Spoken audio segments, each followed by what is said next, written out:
Hello बच्चों, let's read out the question first. Ohm's law deals with the relation between. So पूछ रहा है कि ओहम्स लॉ किन दो क्वांटिटीज के बिटवीन में रिलेशन को डिफाइन करता है. तो चलिए स्टार्ट करते हैं हम सॉल्यूशन से.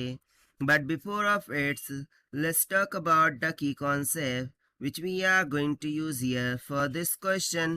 So इसमें हम कंसेप्ट लगा देंगे ओहम्स लॉ का, कि बेसिकली ओहम्स लॉ होता क्या है. सो ओहम्स लॉ को हम इस तरीके से समझ सकते हैं कि लेट सपोज कि एक रजिस्टर है या फिर एक सर्किट है जिसके अक्रॉस मैंने बैटरी सप्लाई जोड़ दिया है इस तरीके से. ठीक है, मैंने बैटरी सप्लाई जोड़ दिया जिसका वोल्टेज V है. अब बेसिकली मैं कंसिडर करता हूँ कि ये वेरिएबल सोर्स है. वेरिएबल सोर्स मींस व्हाट, कि हम वोल्टेज को इंक्रीज डिक्रीज कर सकते हैं. ठीक है, सो चलिए जैसे ही हम बैटरीज को जोड़ेंगे इस रजिस्टर को, सो इसमें से करंट फ्लो शुरू होना हो जाएगा. राइट, उस करंट को हम मान लेते हैं I के इक्वल. अब होता क्या है, ओहम्स लॉ के अकॉर्डिंग जैसे जैसे हम वोल्टेज बढ़ाते जाएंगे वैसे वैसे करंट भी क्या करेंगे, इंक्रीज करेंगे. और यदि हम वोल्टेज को डिक्रीज करते हैं सो करंट भी क्या होता हुआ दिखाई देता है, कि डिक्रीज होता हुआ दिखाई देता है. सो बस इसी कंसेप्चुअल थिंग को हम क्या बोलते हैं, ओहम्स लॉ. यानी कि जो वोल्टेज है वो करंट के डायरेक्टली प्रोपोर्शनल होता है या फिर करंट वोल्टेज का डायरेक्टली प्रोपोर्शनल होता है.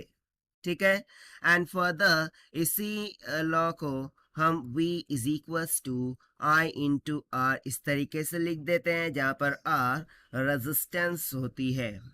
ठीक है, सो यहाँ पर देखिए यदि मैं यहाँ से देखूं सो ओहम्स लॉ मुझे किन दो क्वांटिटीज के बिटवीन में रिलेशन दे रहा है. अब V क्या हो गया, V को यदि मैं लिखूं सो V क्या होता है, वोल्टेज हो गया. V is nothing but the voltage here.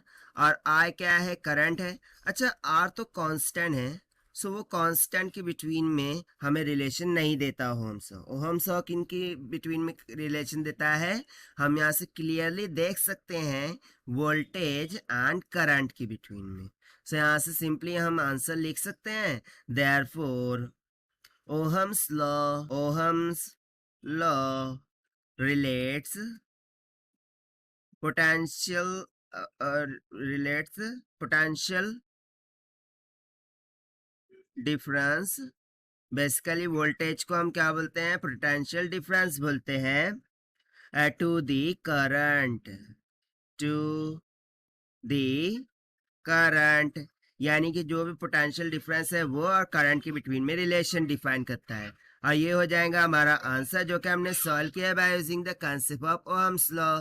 Now let us check the option. So option A will become correct. So this is the required solution. I hope you understood well. Best of luck. Thank you.